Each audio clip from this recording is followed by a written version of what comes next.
अफगान तालिबान ने घोषणा की है कि चरमपंथी गुट हक्कानी नेटवर्क के संस्थापक जलालुद्दीन हक्कानी की एक लंबी बीमारी के बाद मौत हो गई है। हक्कानी का चरमपंथी गुट अफगानिस्तान में भारत के ठिकानों पर कुछ हमलों के लिए जिम्मेदार माना जाता रहा है। साल 2008 में काबुल में भारतीय दूतावास पर हुए हमले में 58 लोग मारे गए थे। भारत का कहना था कि इस हमले के पीछे हक्कानी नेटवर्क का ही हाथ था।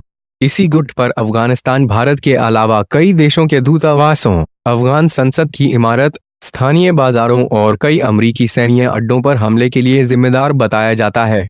गौरतलब है कि अफगानिस्तान की संसद के भवन का निर्माण भारत के सहयोग से ही हुआ है। तालिबान से रिश्ते वो अफगानिस्तान में अहम शख्सियत थे और उनके तालिबान के अलावा अल-कायदा से भी नज़दीकी रिश्ते थे। हाल के वर्षों में हक्कानी नेटवर्क ने अफगान और नेटो सेनाओं के कई ठिकानों पर सिलसिलेवार हमले किए हैं।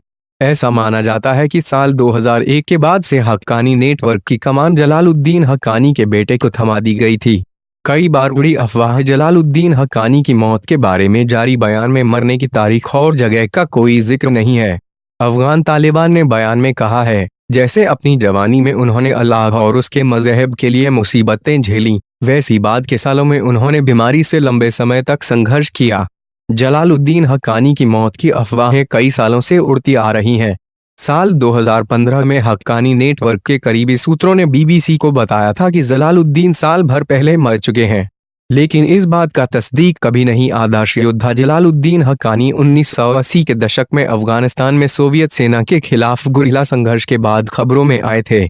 ये बात अमेरिका भी मानता है कि वो एक जमाने में अमेरिकी खुफिया एजेंसी सेंट्रल इंटेलिजेंस एजेंसी यानी CIA के खास थे। साल 1996 में अफगानिस्तान में तालिबान का शासन आने के बाद हक्कानी नेटवर्क उनका सहयोगी बन गया था। जलालुद्दीन हक्कानी तालिबान सरकार में मंत्री भी थे। तालिबान ने अपने बयान में जलालुद्दीन हक्कानी को एक आदर्श योद्धा बताते हुए लिखा है कि वो अपने दौर के नामी जिहादी थे। ऐसा माना जाता है कि जलालुद्दीन ने पाकिस्तान के दारुल हक्कानिया मदरसे से तालीम हासिल की थी। इस मदरसे के तालिबान से गहरे संबंध बताए जाते हैं। धाराप्रवाह अरबी बोलने वाले हक्कानी ने अल-कायदा के पूर्व प्रमुख ओसामा बिन लादेन से भी नज़दीकी रिश्ते बनाए थे। साल 2001 में अफगानिस्तान में अमरीकी सैन्य अभियान के बाद पाकिस्तान अफगानिस्तान सीमा पर सक्रिय हुए संगठनों में हक्कानी नेटवर्क प्रमुख था। ये गुट पाकिस्तान की सीमा के भीतर से ही काम करता है।